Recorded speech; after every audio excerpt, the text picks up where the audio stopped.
continuando con la segunda parte de la entrevista izquierda o derecha en el ámbito político y económico, me es muy grato presentar a nuestro siguiente invitado, que nos dará un enfoque económico a la temática planteada. Él es economista y profesor del Departamento de Economía por la Pontificia Universidad Católica del Perú.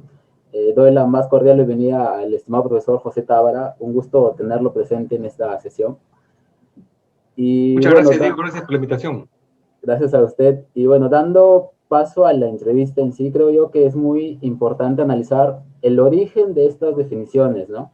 Lo que conlleva preguntarnos en sí cuál sería el origen histórico económico de los conceptos de izquierda o derecha. Bueno, los orígenes, como ustedes saben, pues se remontan a la Revolución Francesa, ¿no? Y tienen básicamente que ver con la ubicación que tenían, ¿no? En la Asamblea Nacional, en el recinto donde sesionaban los representantes políticos, ¿no? Los que apoyaban al rey estaban a la derecha de quien presidía la Asamblea, y los que estaban a favor de la revolución, digamos, a favor de la república, se sentaban a la izquierda, ¿no? Luego, cuando cae la monarquía y se constituye la asamblea legislativa, nuevamente, ¿no? Los que están por las innovaciones, por los cambios, se ubican a la izquierda, los llamados moderados se colocan al centro, y los defensores a ultranza de la Constitución, del orden, del régimen antiguo, se ubican a la derecha, ¿no? Entonces, básicamente, los nombres de izquierda y derecha provienen de eso, ¿no? De la ubicación que ocuparon los asambleístas, ¿no? Los congresistas, que llamaríamos ahora los legisladores, en Francia, ¿no? La izquierda se asoció siempre pues al cambio, a la reforma, y la derecha se asoció más bien a la conservación del orden, en algún momento la monarquía, las tradiciones, etcétera, ¿no? Los conservadores y los reformistas, digamos, por ponerlo en términos más simples, ¿no? Ese es el origen, ¿no? de los términos. Y luego la connotación ha ido cambiando, ¿no? Por ejemplo, la izquierda, ¿no? Ha destacado mucho, pues, la importancia que tiene la igualdad, la fraternidad, los derechos, el progreso, las reformas, ¿no? En cambio, la derecha ha estado generalmente defendiendo la autoridad, la jerarquía, el orden, la tradición, ¿no? En algunos casos también el nacionalismo, ¿no? La defensa de la nación, ¿no? Esa es básicamente la división, ¿no? Que, como ustedes podrán comprender, pues es históricamente determinada, ¿no? Y no opera por igual en todos los países. Es muy arbitraria, ¿no? Eso es en términos generales, digamos, ¿no? Históricos, ¿no? Como aparece, digamos, en la literatura, que uno puede fácilmente revisar tomando un libro de historia, ¿no? Claro, y bueno, el presente origen nos lleva a preguntarnos un poquito también si es que, dado los distintos tópicos que existen dentro de lo que caracterizan a los conceptos de izquierda o derecha, se podría hacer la siguiente consulta. Aún se encuentran presentes la idea de que, por ejemplo, la economía política es llevada a un marco de estados frente a un marco de mercados frente a estados. Bueno, el debate sobre más Estado o más mercado es un debate del siglo XX, en realidad, ¿no? Ahora, si uno se pone a revisar lo que escriben y lo que investigan los economistas que tienen buena formación, ¿no? Ya no aceptan esa dicotomía, ¿no? Que es reduccionista, ¿no? Más Estado o más mercado. Solo el Estado salvará al Perú, solo el mercado salvará al Perú. En realidad, queda muy claro, digamos, si uno revisa la historia y uno lee un poco de historia y de análisis histórico, que los mercados se desarrollan gracias a la organización, ¿no? Son los estados los que promueven la expansión de los mercados, históricamente hablando, ¿no? Los mercados funcionan mejor con estados más fuertes, más consolidados, lo cual pues, no significa estados invasivos, intervencionistas, burocráticos, ¿no? Todo lo contrario, ¿no? Un estado fuerte no tiene por qué ser necesariamente un estado expansivo que niega libertades, ¿no? Hay más dimensiones, además, no es solamente el Estado y el mercado. Está lo que se conoce ahora como los comunes, ¿no? Hay una premio Nobel en Economía, creo que es la primera mujer a quien le dan el Nobel en Economía, Elinor Ostrom, ¿no? Que justamente cuestiona esos dos extremos polares, ¿no? Cuando ella discute la tragedia de los comunes, lo que vendría a ser, pues, los dilemas del prisionero, ¿no? Los problemas de acción colectiva, ella encuentra, pues, que están quienes proponen más mercado, que es privatizar los comunes, ¿no? Privatizar los océanos, privatizar las tierras, privatizar los bosques, privatizar todo, propiedad privada y listo, ¿no? Y otros proponen regulación central desde el Estado, ¿no? Que el Estado establezca la asignación de recursos, etcétera, ¿no? Y ella encuentra que en la práctica los problemas de gestión de recursos comunes se resuelven a nivel de las comunidades, ¿no? Hay espacios intermedios, ¿no? En los cuales coexisten instituciones locales, se utilizan también mecanismos de mercado, pero sobre todo cooperación, ¿no? Para la gestión de los recursos comunes, ¿no? Eso no tiene nada que ver, pues, con el debate más Estado o más mercado. Hay una tercera dimensión que es justamente la dimensión de los comunes, que es fundamental esta perspectiva, dado que las amenazas más importantes que hoy enfrentamos son las amenazas básicamente de la sobrevivencia de nuestra especie en el planeta, ¿no? Bueno, el planeta va a seguir, la Tierra va a seguir, pero nuestra especie podría desaparecer si seguimos consumiendo y produciendo como lo venimos haciendo, ¿no? Con actividades intensivas en uso de energía, utilizando combustibles fósiles, emitiendo gases de efecto invernadero, en fin, todos los problemas ambientales que ustedes conocen, ¿no? Que son una expresión del desarrollo del capitalismo, ¿no?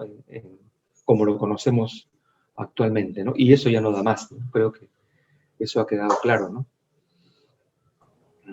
Claro, sí, se entiende bastante la postura en sí. Y bueno, continuando con las preguntas en sí, usualmente se tiene la creencia de que tener una ideología de tanto derecha como izquierda conlleva a asociar ciertos términos, como por ejemplo, el tener cierta ideología puede contribuir a que tenga una historia de pensamiento un poco sesgada al reformismo, diría yo, o en caso contrario, al liberalismo. Entonces, en ese sentido, ¿cómo se podría relacionar esas ideas con los conceptos de izquierda o derecha? Esa es una buena pregunta, ¿no?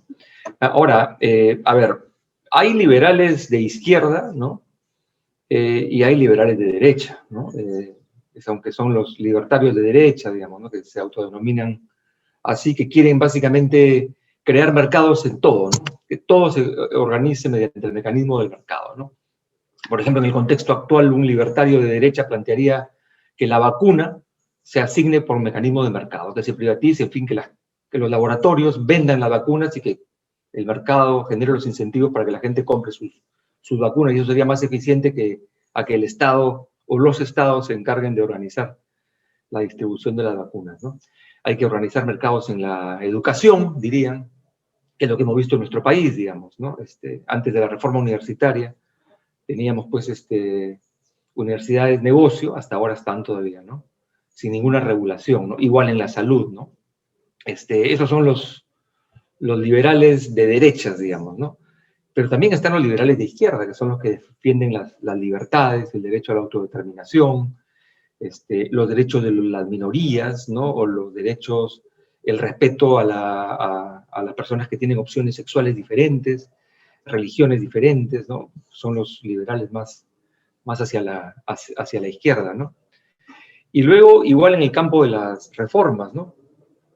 Hay reformas que se llevaron a cabo con una agenda que uno podría denominar ahora de derechas, ¿no? Las reformas de los 90, ¿no?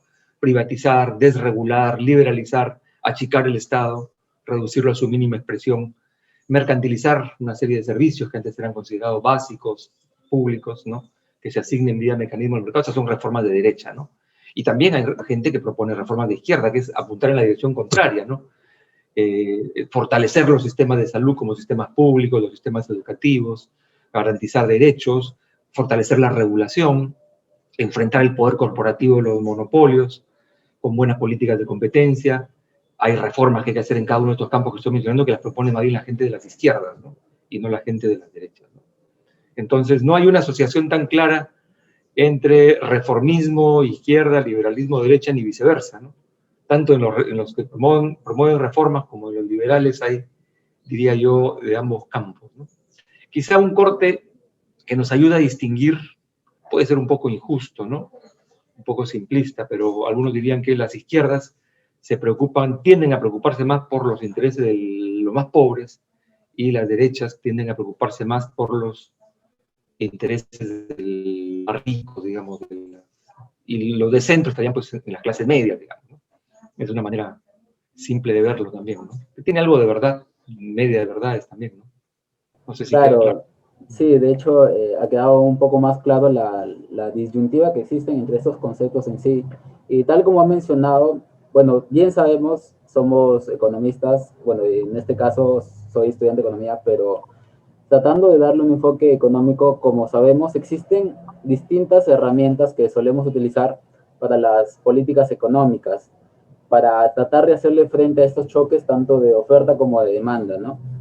Y en este sentido, diría yo, poner topes, por ejemplo, a las tasas de interés o a la inflación, podrían ser consideradas como una ideología política.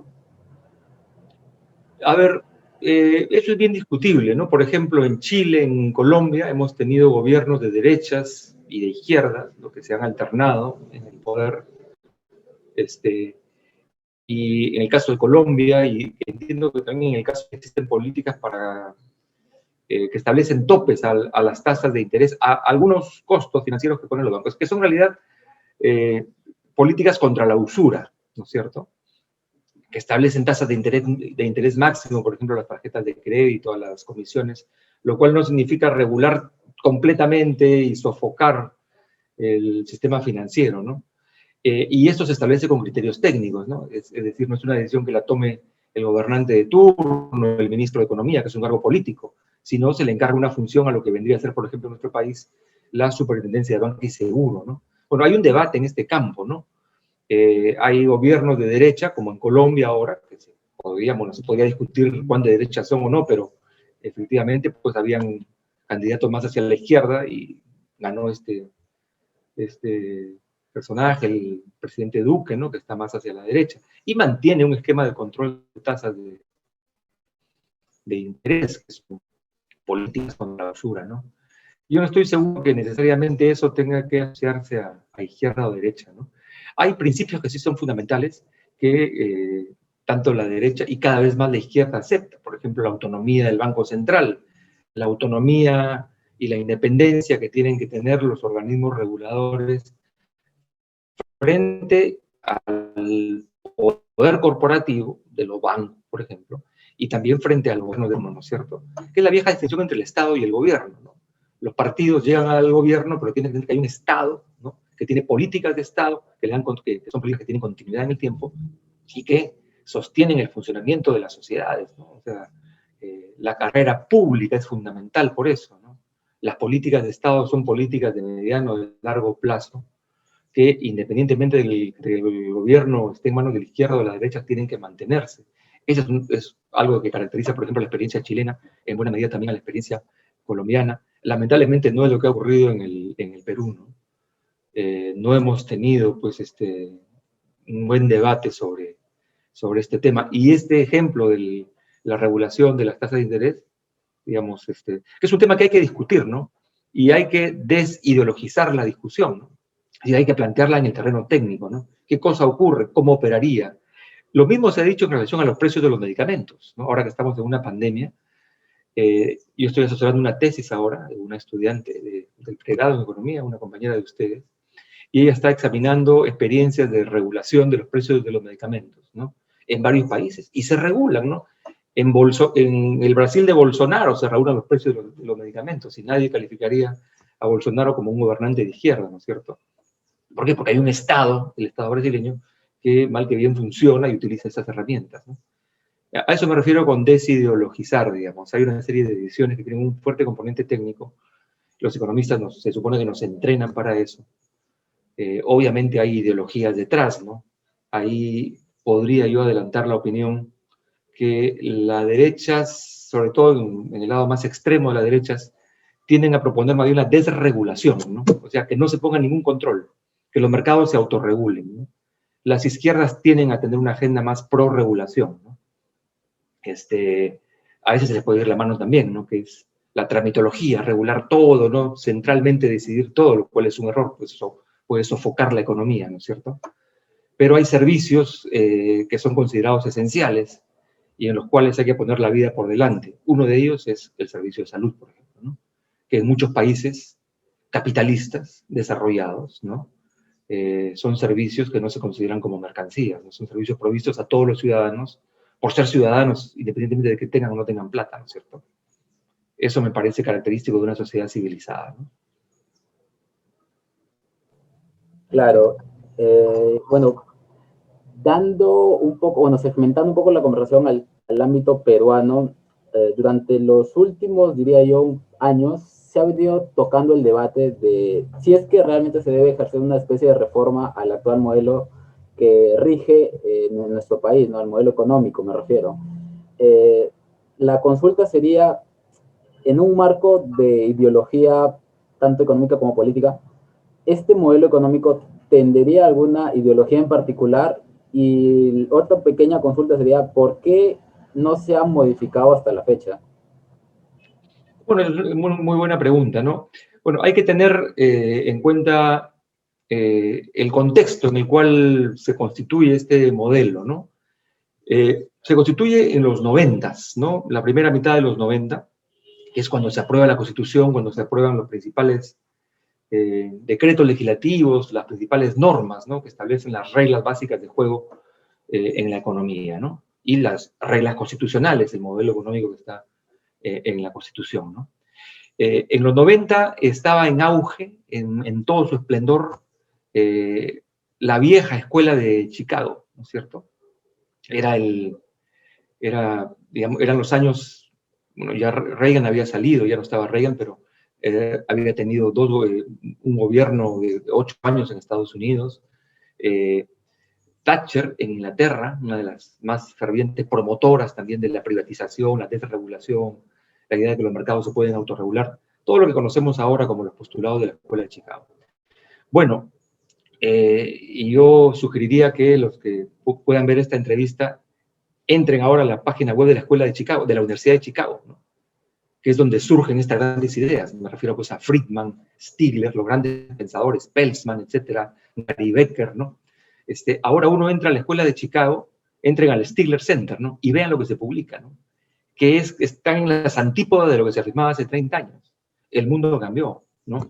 Ahora se discute si las empresas deben exclusivamente orientarse a maximizar ganancias o si más bien deben preocuparse por todas las partes interesadas. Se discute gobierno corporativo, se discute regulación, se discute sobre la captura del regulador, se discute sobre desigualdad. Esos son los temas que ahora se discuten. Y el propio Financial Times está planteando que temas que antes eran considerados como una herejía, ahora tienen que colocarse en el centro de la agenda. Por ejemplo, políticas para combatir la desigualdad que incluyan, por ejemplo, impuestos a la riqueza, ¿no? Mayor control, ¿no? De los grandes grupos monopólicos, oligopólicos, una regulación más fuerte, mayor intervención del Estado. O sea, estamos en otro escenario. Si del propio Financial Times nos están planteando que estos temas tienen que colocarse en la agenda, que la desigualdad es un problema serio, bueno, habría que prestar atención. No es la izquierda la que nos está insistiendo en tocar esos temas, sino incluso los sectores más lúcidos de lo que uno podría calificar pues, como la derecha más vinculada a la industria financiera en el mundo, ¿no? Igual lo que se discute en Davos, en Suiza, ¿no? Sigamos las discusiones allá, lo mismo, ¿no? Están entrando ya estos temas que son las crisis ambientales, la crisis de la desigualdad, ¿no? La importancia de contar con buenos sistemas de salud. Esto ya se discute en todos los centros de reflexión en el mundo. Veamos la producción intelectual de las principales universidades, de los think tanks, en el campo en el que yo trabajo, que es el antitrust, las políticas de competencia, igual, ¿no? Todos los trabajos apuntan en la dirección de fortalecer el rol del Estado para contrapesar el enorme poder que tienen las enormes corporaciones, las corporaciones, mejorar la regulación, mejorar las políticas de competencia, en fin, un conjunto de temas como los que acabo de mencionar, ¿no?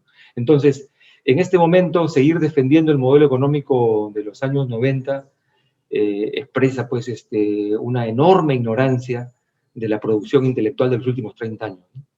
Y en nuestra universidad, por lo menos en la Católica, nosotros la formación que impartimos tiene que recoger lo mejor de la producción intelectual a nivel mundial. Y me refiero pues a lo que escriben personas que han sido galardonadas con premios Nobel, ¿no? Lo que ellos escriben, lo que ellos producen, que es lo que estamos enseñando, se aparta enormemente de lo que se enseñaba pues, a fines de los 80s y en los 90, ¿no? Que era esta corriente de la vieja escuela de Chicago, que ya no tiene ninguna hegemonía, por lo menos en el campo intelectual, en el mundo intelectual. Claro, exactamente. De hecho, en un artículo de David Bollier, si no me equivoco, justamente se habla de esta nueva perspectiva, ¿no? Que si bien es cierto, los términos, tratar de darle un enfoque económico, si es que es derecha o izquierda, ya en los tiempos actuales, en mi opinión, creo yo que harían un poco obsoletos por lo que ya ha cambiado en sí, haciendo un poco de historia económica.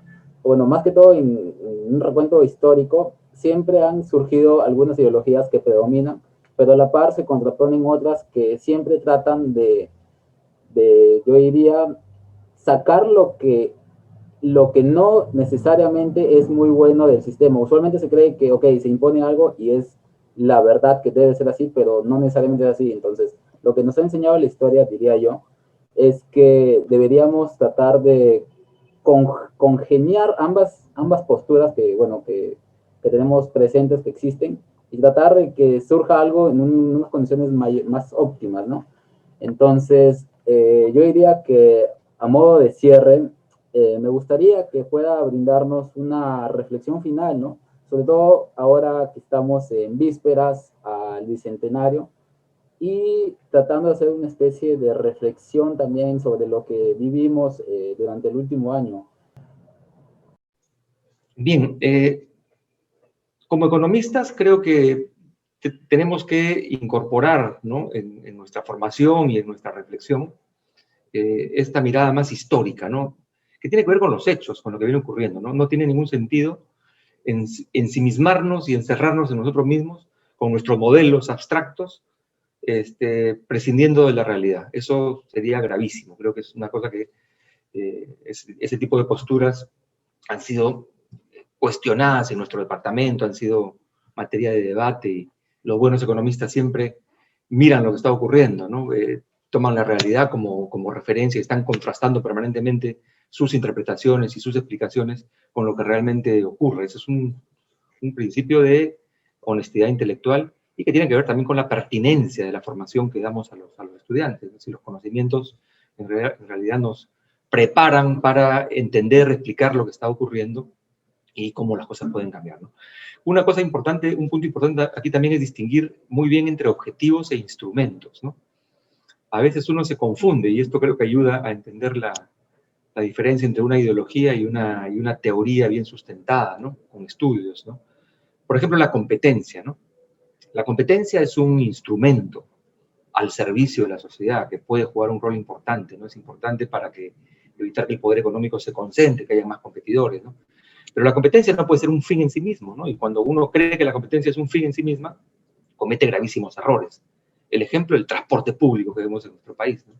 Decidieron desregular, privatizar, fragmentar la flota, atomizar todo, con el argumento de que tenían que competir entre sí los transportistas, y lo que tenemos es un sistema caótico, ineficiente, congestionado, etcétera, ¿no? Tirol, premio Nobel en Economía, también justamente destaca y pone como ejemplo precisamente el transporte, ¿no? Un ejemplo de cómo esa confusión de pensar que la competencia es un objetivo cuando en realidad es un instrumento al servicio de la sociedad, creer que es un objetivo de manera ideológica provoca decisiones políticas que tienen consecuencias gravísimas en términos de nuestra calidad de vida, y es lo que estamos sufriendo acá en nuestro país.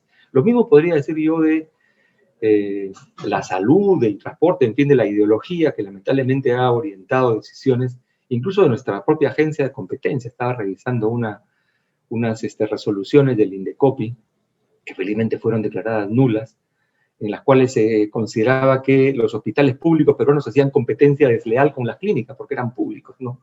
Como si la salud fuera pues, una mercancía, o como si la competencia fuera un objetivo que habría que promover. Entonces, esa distinción entre objetivos e instrumentos me parece clave. He puesto un solo ejemplo, pero podría poner varios, ¿no? El otro es inversión. La inversión también es un instrumento, es un medio para lograr nuestro progreso. La inversión no es un fin en sí misma, ¿no? Porque hay inversiones e inversiones, ¿no? Por ejemplo, nuestras ciudades han crecido, ¿no? Según los intereses de los inversionistas inmobiliarios. y de los propietarios de los terrenos y de los traficantes de terrenos, hay que decirlo también, ¿no? Entonces, ¿por qué la inversión en sí misma tiene que ser buena? No necesariamente es buena, ¿no? Si no hay planificación, si no pensamos racionalmente en colocar por delante la calidad de vida y la equidad, lo que tenemos son ciudades como las que tenemos, ¿no? Invivibles. Y luego tenemos, pues, nuevamente la informalidad, ¿no? El fenómeno de la informalidad quedaría para otra entrevista mucho más larga, ¿no? Entonces, en síntesis, lo que quiero decir es que como economistas tenemos la responsabilidad de estudiar lo mejor, lo más avanzado del pensamiento económico, contrastarlo permanentemente con la realidad, no convertir nuestras herramientas, por ejemplo, una econometría sofisticada en objetivos en sí mismos, son herramientas cuya función es entender mejor la realidad económica, entender mejor cómo funcionan los mercados, cómo funciona la economía, cuál es el